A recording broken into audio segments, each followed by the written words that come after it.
Message کے لیے میرے پیارے بھائی میں آپ کا زیادہ وقت ضائع نہیں کرنا چاہتا.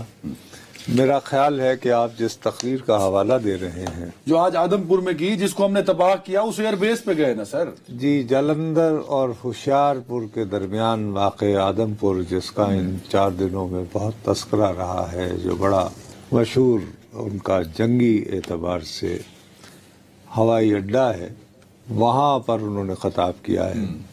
غالباً وہاں پہ وہ جو تقریر کر رہے تھے اس میں انہوں نے یہ الفاظ بھی کہے ہیں، کیونکہ میں تو اب ان کی تقریر سننے سے ذرا اجتناب کرتا ہوں، کیونکہ بس ایک عجیب و غریب دنیا میں چلے جاتے ہیں. اسی بات کو غالباً انہوں نے پھر ایک ٹویٹ کی صورت میں بھی اب پبلک کر دیا ہے. یہ نہیں کہا کہ یہ میں نے تقریر کی ہے. اب میں اس انگریزی والے ٹویٹ کو لے کر بجائے وہ جو فقرہ انہوں نے کہا ہے، چونکہ اب یہ ریٹن فارم میں ان کے نام کے ٹک کے ساتھ ہمارے ساتھ موجود ہے، تو کہتے ہیں ٹو دوز وہ who feel slightly dejected، جو تھوڑے سے مایوس at their scores، کہ انہوں نے جو نتائج لیے یا جو نمبر لیے جیسے امتحانوں میں ہوتا ہے، تو انہیں کم نمبر آئے ہوں گے شاید. اچھا، یہ جنہوں نے پیپر دیے ان کی بات کر رہے ہیں. ارے کنہوں نے پیپر دیے؟ ظاہر ہے یہ فوجیوں سے خطاب کر رہے تھے. ٹھیک ہے. I want to tell them، میں انہیں بتانا چاہتا ہوں کہ one exam can never define you. اللہ بھلا. صرف ایک امتحان آپ کی تقدیر کا یا آپ کے بارے میں فیصلہ نہیں کرتا ہے. Your journey is much bigger، تمہارا سفر بہت لمبا، زیادہ لمبا ہے.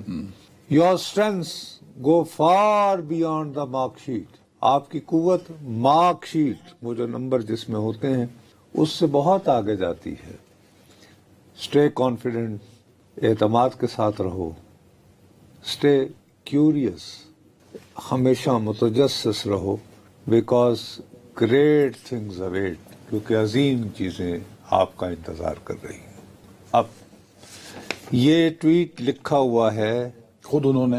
اچھا، ویسے میں نے پوری تقریر سنی، میں نے آپ کو بھی اس کا لنک بھیجا. اسی طرح کی ملتی جلتی بات انہوں نے تقریر شروع میرے خیال میں اسی سے کی ہے، اسی طرح کی ملتے جلتے. اچھا، اب بالکل میں ایک بخدا ایک پاکستانی کی حیثیت سے اس ٹویٹ کا تجزیہ نہیں کر رہا ہوں. ایک نیوٹرل صحافی، بطور صحافی میرے سامنے ایک لکھی ہوئی تحریر آئی ہے. وہ لکھی ہوئی تحریر جو ہے وہ آغاز ہی کرتی ہے those who feel slightly dejected at their scores. وہ 6-0 جو ہم نے رزلٹ اناؤنس کیا ہے، تو مطلب یہ ہے کہ اس وقت بھارتی افواج میں وہ خود اعتراف کر رہے ہیں یہ کو پاکستان نتیجہ کم ہے کہ ان کو نمبر جو ہیں 33 بھی نہیں ملے، تو اس لیے مایوسی کا. نہیں، ویری فائن. ارے بابا، ویری فائن. مقصد یہ ہے کہ یہ بات میں کہہ رہا ہوں، یہ ہے نریندر مودی صاحب کی، ان کی تصویر لگی ہے، یہ ان کی بلو ٹک ہے، اور یہ ٹویٹ پر آیا ہے. وہ کہتے ہیں کہ ایک ہی امتحان کافی نہیں، تسی کمپارٹ بھی کر سکتے ہو. جی سپلی میں دے دیں. کہ دوبارہ پیپر لوگوں کی نہیں، یہ آپ کہتے ہیں، یہ آپ نے وہ کیا یار، میں انٹرپریٹ نہیں کر رہا ہوں. وہ کہہ رہے ہیں کہ one exam can never define you. تو یہ کیا انڈیکیٹ کر رہا ہے؟ مجھ جاہل کو یہ تو سمجھائے نا، یہ کیا انڈیکیٹ کر رہا ہے؟ وہ انڈیکیٹ یہ کر رہا ہے گھبراؤ نہیں، میں تو ہم دوبارہ حکم دیں گا، اور پھر گریٹ تھنگز اویٹ یو. مثلا کہ پھر واقعی جو ہے وہ کراچی وہ آپ اپنے قبضے میں لے چکے ہوں گے، کچھ اس طرح کی بات فرما رہے ہیں نا. لیکن وہ تو جب ہوگا دیکھی جائے گی نا. فی الحال وہ بجائے لوگوں کا حوصلہ بڑھانے کے یہ تقاریر کر کے اور ایسے ٹویٹ لکھ کر پوری دنیا کے روبرو یہ اعتراف کر رہے ہیں کہ ہم نے جو اہداف چن کر 6 اور 7 مئی کی رات آغاز کیا تھا وہ اپنے مقاصد حاصل نہ کر پایا. اور یہ بات میں نہیں کہہ رہا، یہ وہ خود کہہ رہے ہیں. یہ وہ خود کہہ رہے ہیں. ٹھیک، اس کے باوجود ظاہر ہے کہ بھائی بھارت کے وزیر اعظم ہیں، ان کی ایک تاریخ ہے، اس تاریخ میں جو ہے وہ تو ایک مشن ہے، وہ مشن ہندوتوا کی بالادستی ہے اس پورے خطے میں. اور پھر یہ کہ وہ جس جماعت کو انہوں نے قائم کیا ہے غالباً، یعنی جس جماعت سے وہ تعلق رکھنے ہیں RSS غالباً اس کا 100 سال وہ پورے ہونے والے ہیں اس کے قیام کو، میرا خیال میں اسی سال غالباً اسی سال میں. تو وہ چاہیں گے کہ یہ 100 سالہ تقریب میں ہو چکے ہیں 100 کوئی سال اکھنڈ بھارت کا جو ہے وہ خواب جو ہے پورا ہو سکے. خواب دیکھنے میں کیا حرج ہے، لیکن سوال یہ اٹھتا ہے کہ وہ اس وقت اس پوزیشن میں ہیں جہاں انہیں جا کر لوگوں کو یہ کہنا پڑ رہا ہے کہ بچوں اگر اس دفعہ 33 نمبر نہیں آئے تو فکر نہ کرو، آئندہ سے. اگر یہ ایک میسج ہے تو یہ جو ان کی کاوش ہے لوگوں میں مایوسی ختم کرنے کی، دیکھیں ایک طرف راج ناتھ سنگھ بڑے، آپ نے بتایا کہ وہ BJP کے صدر بھی رہ چکے، پھر ایک سیزرز بڑے سیاستدان بھی وہاں مانے جاتے ہیں، وہ جاتے ہیں یوپی، وہ بھراموز فیکٹری کا ایک نیا افتتاح کرتا ہے جو کہ ابھی اگلے 3 مہینے بعد ہونا تھا، وہ پہلے کر دیتے ہیں. مودی صاحب آج جاتے ہیں، وہ پیچھے S4 اور جہاز کھڑے کرتے ہیں لیفٹ رائٹ اور تقریر کرتے ہیں. یہ ساری پوسچرنگ ہندوستان میں جو ایک اضطراب ہے اس کو ختم کر پائے گی؟ میں نہایت سنجیدگی سے بھارتی تاریخ کا طالب علم ہوتے ہوئے یہ محسوس کر رہا ہوں کہ نریندر مودی صاحب نفسیاتی اعتبار سے اس وقت خود کو اسی مایوسی کے ماحول میں مبتلا پا رہے ہیں جو بھارت کے پہلے وزیر اعظم پنڈت جواہر لال نہرو جس کرب سے گزرے تھے 1962 میں چین کے ساتھ جنگ میں اپنے مقاصد حاصل نہ کرنے کے بعد. تو ان کو سیاسی نقصان کیا پہنچا تھا نہرو صاحب کو؟ سب سے پہلے انہوں نے اپنے قریب ترین سب سے زیادہ اعتماد جس پہ کرتے تھے، جو بہت بڑے دانشور سمجھے جاتے تھے، جو ان دنوں میں برٹش انڈیا میں جب بھی لنڈن کو انڈیا کا اسٹوڈنٹ جاتا تھا تو ان کی جانب دیکھتا تھا، ایک صاحب ہوتے تھے کرشنا مینن، وہ بھارت کے وزیر دفاع ہوتے تھے، ان کی چھٹی کروا دی تھی. اس کے بعد سے پنڈت جواہر لال نہرو، کیونکہ یہ لطیفہ یہ تھا کہ اس سے پہلے 1962 کی جنگ سے پہلے نعرہ لگتا تھا ہندی چینی بھائی بھائی. اچھا، دوبارہ آپ کو کہہ رہا ہوں، ہندی چینی بھائی بھائی، ہندی چینی بھائی بھائی. ابھی پاک چین دوستی تو کہیں تھی نہیں، کیونکہ ہم تو امریکن کیمپ کا حصہ سمجھے جاتے تھے. اس جنگ کے بعد 1962 میں پہلی مرتبہ کینیڈی نے ان کے ساتھ یہ جو امریکن کیمپ میں گئے انڈیا آفٹر دس وار، تو یہ اس کی بات ہوئی، لیکن ان کا دل جو ہے وہ ٹوٹ گیا تھا. نہیں تو کیا آپ نے آپ کو ریسکیو کر لیا تھا نہرو صاحب نے؟ نہیں، وہ بس اداس ہی رہے. بس یہ کہ وہ اتنے پریشان ہو گئے تھے کہ انہوں نے بالآخر شیخ عبداللہ کو رہا کیا تھا جیل سے اور ان کو پاکستان کے وزٹ پہ بھیجا تھا کہ آپ جائیں اور مسئلہ کشمیر کے لیے صدر ایوب وغیرہ اور یہ وہ مذاکرات کر کے تو مسئلہ حل کریں. تو مودی صاحب بھی آج اس تو وہ ابھی پاکستان میں مصروف ہی تھے مسئلہ کشمیر کا حل ڈھونڈنے میں، تو پنڈت جواہر لال نہرو کا دیہانت ہو گیا تھا. لیکن یہ دیہانت جو ہے یہ 566 دن بعد ہوا تھا، لگ بھگ کوئی 2.25 سال بعد. لیکن لوگ یہ کہتے ہیں کہ نہرو صاحب وہ نہ رہے جو ہوتے تھے. تو اب آپ کو مودی بھی وہی لگتے ہیں کہ جو اپیرنٹلی، مطلب کہ میں یہ مودی صاحب بھی نہرو صاحب جتنے ویژنری ہیں، بھائی وہ اپنی دانش میں تو ہیں، اگرچہ ہیں نہیں میری دانش میں، لیکن اپنی دانش میں تو ہیں. ان کی اپنی فلسفی ہے. وہ تو یہ سمجھتے ہیں کہ انہوں نے نہرو جو بہت بڑا دانشور بنتا تھا اس کی ہر چیز انہوں نے یوں کر دی ہے. بھائی اینٹی نہروازم کا سب سے بڑا پرچارک ان کا بس نہیں چلتا، وہ تو گاندھی کو بھی یعنی فارغ کر دیتے ہیں. وہ تو چونکہ وہ مہاتما بن چکے ہیں تو اس لیے وہ، ورنہ ان کا تو ظاہر ہے کہ اینٹی نہرو. ایک بات. دوسری بات یہ ہے کہ 1965 کی جنگ ہوئی تھی پاکستان کے ساتھ، تب نہرو صاحب نہیں تھے. اس وقت بھارت کے وزیر اعظم تھے لال بہادر شاستری، اور پھر تاشکند معاہدہ ہوا تھا اور وہ تاشکند گئے تھے، لیکن تاشکند سے ان کا جست خاکی آیا تھا، وہاں ان کا انتقال ہو گیا تھا معاہدے پر دستخط کے بعد. وہ ان کو شاید ہارٹ اٹیک ٹائپ کچھ ہوا تھا. میرا اپنا خیال ہے کہ مودی صاحب اس وقت نفسیاتی طور پر اس کیفیت میں ہیں جس میں پنڈت نہرو اور لال بہادر شاستری تھے.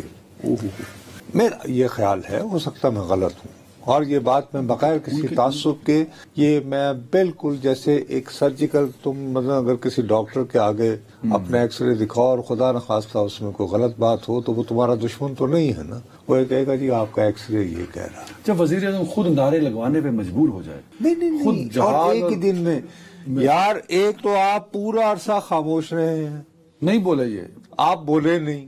ذمہ داری آپ نے اپنی یہ لی کہ آپ نے جب وہ پہلگام کا حملہ ہوا تھا اس کے بعد آپ نے میٹنگ کی، اس کے بعد بالآخر نہیں، آپ نے بالآخر یہ کہا کہ میں نے اپنی آرمی کو کھلا ہینڈ دیا. اب آپ کھلا ہینڈ دینے کے بعد انہیں کہہ رہے ہیں کہ بچوں اگر تم مطلوبہ نمبر حاصل نہیں کر پائے یا فیل ہو گئے تو دل کھٹا نہ کرو، ابھی اور بھی اچھے دنوں کا انتظار، ابھی اور بھی اس کے امتحان باقی ہیں. ٹھیک، یہ تو انہوں نے واضح کہا نا آج. اب میرا خیال ہے اور ساتھ میں سوری ایک اور بات بھی ایڈ کر لیں، کل آپ نے بھی اس کو اشارہ کیا تھا کہ وہ کہتے ہیں کہ مشن ختم نہیں ہوا سندور، یا آپ نے نہیں، وہ تو کل انہوں نے کہا نا، انہوں نے کہا کہ آپریشن جو ہے یہ روکا ہے، ختم نہیں ہوا. ختم نہیں. ہاں ٹھیک. اور جس دن بھی کوئی اور دہشت گرد حملہ ہوا تو یہ نہیں کہا انہوں نے. نہیں، یہ کہا انہوں نے. نہیں، وہ کہتے ہیں کہ میں نے سارے دہشت گرد مار دیے، یہ انہوں نے کہا، آج بھی کہا. یہ کل ان کی تقریر میں تھا کہ جیسے ہی کوئی اور دہشت گردی کا واقعہ ہوا تو اس سے بھارت کے خلاف اعلان جنگ شمار کیا جائے گا، یعنی اس کا اسی طرح رسپانس دیا جائے گا جیسے پہلگام کا ہے. آج انہوں نے یہ کہا جو میں نے سنا ہے کہ بھارتی وایو سینا نے تمام دہشت گردی مراکز تھے وہ بقول ان کے تو شاید 3-4 مہینوں میں کوئی اور پیدا ہو جائیں تو پھر تو کوئی تو کرنا پڑے گا. لیکن میں ایک ویسے تمہیں کہہ رہا ہوں، اب یہ ہے کہ ان کی اداسی کا اصل سبب کیا ہے. مطلوبہ اہداف پورے نہ ہوئے. یہاں پہ نہیں، دو ایٹمی ملکوں کے درمیان ہار یا جیت ہو ہی نہیں سکتی، یا تو دونوں دنیا سے فارغ. آپ نے ٹھیک ہے، میں ایک بات نہیں سمجھ پایا، آپ نے ان کو نہرو، وہ اپنے دانش میں نہرو جتنے ویژنری ہیں. نہیں بھائی، نہرو بھی 3 ہی یعنی کہ ٹرم کا وزیر اعظم رہا نا، کوئی 200 سال تو نہیں رہا. ٹھیک ہے، تو یہ بھی تیسری ٹرم میں ہے. ہاں ٹرم میں صحیح کہہ رہے ہیں. پر میرا سوال یہ ہے کہ اچھا، دوسری بات یہ ہے کہ ان کی اپنی فلسفی ہے. نہرو کی سیکولر فلسفی تھی، ان کی ٹوٹل ہندوتوا فلسفی ہے. سو یو کین ناٹ، بھائی ہمیں تو یہ نظر آئے گا کہ وہ کیمبرج کے چونکہ پڑے ہوئے تھے، یہ گجرات کے چائے بیچنے والے ہیں اگر آپ یعنی سنوبری نقطہ نظر سے دیکھیں. لیکن آپ آبجیکٹیولی اگر سیاست کے طور پر دیکھیں تو سیاست کے طور پر تو شاید وہ 1-2 سٹیپ فارورڈ ہیں نہرو سے. Very fine. لیکن یہاں ایک بڑے لیڈر کا ایک بیہیویئر ہوتا ہے نا. جی. آج جیسے کل نہیں بولے کیونکہ ایک لمیٹڈ خطاب کیا، آج وہ خود پہنچ گئے، تو کم از کم ایک تذکرہ ضرور کرتے کہ میرے جانے جگر اور میرے جانے سار دوست جو ہیں ٹرمپ صاحب. میں آپ سے پریسائسلی میں یہی عرض کرنے والا تھا. ارے بابو، میں آپ کی خدمت میں پریسائسلی یہی عرض کرنے والا تھا کہ میری دانش میں اگر وہ اس وقت کیوں اداس پھرتے ہو سردیوں کی شاموں میں، گرمی ہے سر، تو اس کی وجہ جو ہے وہ یہ ہے کہ ان کو ٹرمپ سے بڑی امیدیں تھیں. بھائی یہ بھارت کے پہلے وزیر اعظم ہیں جنہوں نے باقاعدہ ایک امریکی صدر کے ساتھ ذاتی تعلقات، یعنی ذاتی تعلقات بنائے، جفیاں ڈفیاں ٹا ٹا ٹا 2016 میں، جبکہ ٹرمپ سے دنیا تھوڑا سا کٹی ہوئی تھی. اور اب بھی ان کو سب سے پہلے ملنے والوں میں سے یہ ہیں. ٹھیک ہے میرے خیال میں. اچھا، اب ان کو دکھ تو پہلے ہی تھوڑا بہت تھا کہ جب ٹرمپ آیا ٹیرف لگانے میں تو اس نے کوئی خاص رعایت نہیں بخشی. البتہ لانگ ٹرم یہ امریکن اسٹیبلشمنٹ کا تھا کہ جی چین سے سرمایہ کاری ملٹی نیشنل کمپنیز جو ہیں جلد از جلد نکالیں اور وہ بھارت میں لگائیں. اب ہوا یہ کہ وہ کہ جن پہ تکیہ تھا وہی ہوا دینے لگے. یہ صاحب نے پہلے ٹویٹ کی کہ جی آج بند ہو جائے گی، اور اس میں میں تمہیں لطیفہ بتاؤں، ذمہ داری سے بتا رہا ہوں. جب یہ مذاکرات ہوئے امریکہ کے دباؤ پر ڈی جی ایم اوز میں تو یہ تمہیں پتہ ہے کہ سیز فائر کا وقت کیا تھا؟ 10 مئی کو، نہیں سر، 11 بجے، دوپہر 11 بجے. یہ ایگریمنٹ تھا باقاعدہ، یہ کمٹمنٹ دی گئی تھی امریکہ کو. کس کی جانب سے؟ دونوں ممالک کی جانب. 11 تو 4:30 کی ہوا، اس لیے کہ وہ بھارتیوں نے کہا نہیں ابھی تو ہم نے برہموس چلائے نہیں ہے. یس سر، میں آپ کو ذمہ داری سے کہہ رہا ہوں. تو پھر انہوں نے چلائے. سر میں آپ کو ذمہ داری سے کہہ رہا ہوں کہ 11 بجے 10 مئی کو. اب میری بدقسمتی ہے میں سورس نہیں بتا سکتا. میرا سورس جو ہے اس وقت وائٹ ہاؤس میں بیٹھا ہوا ایک درمیانے درجے کا افسر ہے. ٹھیک، لیکن ظاہر ہے کہ میں اگر اس سورس کا نام لے دوں گا تو بس میری کہانی ختم. نہیں، آئندہ سے مجھے کوئی کہانی نہیں ملے گی. تو انہوں نے یہ جو 6.5 گھنٹے 5 لیے کیوں لیے؟ نیشنل سیکورٹی کے آفس میں بیٹھا ہوا ایک افسر ہے. فائن، انہوں نے کیوں لیے؟ پھر چلائے وہ میزائل. اور یہ خاتون بھی ہو سکتی ہیں. یعنی کنفیوژن کے لیے. خیر لیکن میں تمہیں یہ بتا رہا ہوں کہ ان کا جو اصل پرابلم ہے وہ یہ ہے کہ یار یہ ٹرمپ جو ہے پہلے دن اس نے کہا چلو، دوسرے دن پھر ایک اور ٹویٹ کر دیا کشمیر والا، اور کشمیر والا کہ جی میں نے ثالثی کر دی ہے. آج جب ہم شروع کرنے لگے تھے پروگرام تو رجب طیب اردوغان جو وہ تو بعد میں آتے ہیں نا، اس کے بعد پھر یہیں پہ بس نہیں. کل جب ورکنگ ڈے ان کا شروع ہوتا ہے منڈے، جس کا ہم کل پورا ہمارے پروگرام کا فوکس تھا، تو موصوف جو ہیں وہ یہ کہتے ہیں دن کا کہ یہ باز نہیں آ رہے تھے، تو بالآخر مجھے کہنا پڑا کہ اگر آپ لوگوں نے جنگ بند نہ کی تو امریکہ آپ کے ساتھ تجارت روک دے گا. اب میں نے تمہیں کہا یار پاکستان کا تجارت کے ساتھ کیا ہمارا روک بھی جاتا تو کیا، 5.5 لیکن بھارت نے تو چین کی جگہ لینی تھی. اچھا، اب اس کی تھوڑا سا ایک امریکہ میں عام طور پر گلیوں میں سڑکوں پہ ایک بات کی جاتی ہے.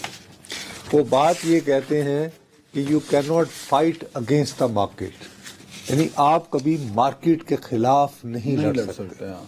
سر جیسے ہمارے ہاں کل، یعنی کل جو گزرا ہے منڈے پہلا دن، ہمارے ہاں سٹاک ایکسچینج کو کچھ دیر کے لیے تاریخ میں پہلی مرتبہ بند کرنا پڑا کیونکہ یہ اتنا تیز جا رہا تھا، جیسے بہت گرم، تیزی کی وجہ سے بند کرنا پڑا. Yes this is first time in the history of stock exchange کہ یار یہ تو آگ لگ، مطلب کہ اوور وہ نہ ہو جائے. ٹھیک ہے، ٹھیک، تقریباً ایسا ہی عالم کل بامبے کے اسٹاک ایکسچینج کا تھا.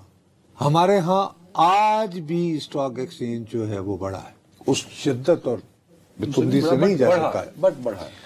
اس کے مقابلے میں بھارت میں جو ہے آج اسٹاک ایکسچینج وہ گرا ہے.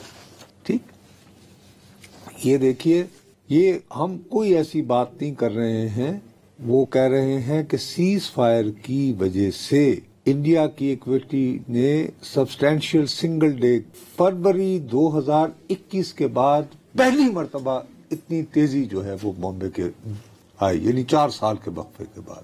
اچھا، آج کیا ہوا ہے کہ انہوں نے 1281 پوائنٹ نیچے گر گیا ہے. اور وجہ اس کی کیا بتائی جا رہی ہے؟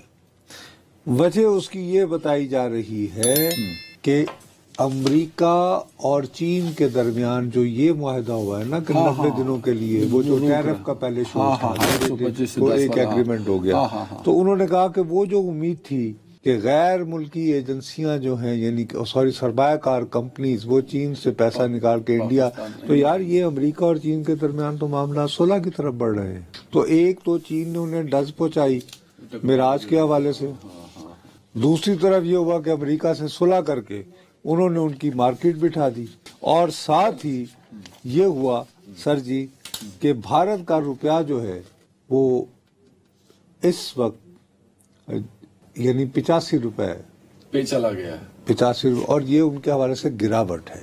مطلب $1 کے انڈین بدلے روپی کی گراوٹ ہے، انڈین روپی کی گراوٹ اور ہے. جنگ کے دنوں میں بھی شاید، اور اس کے لیے رائٹر، یہ دنیا کی بہت زیادہ مستند جو خبر رساں ایجنسی جو بزنس کی خبر رکھتی ہے، اس نے کہا ہے کہ روپی نیئرلی فلیٹ، یعنی تقریباً بہ گیا.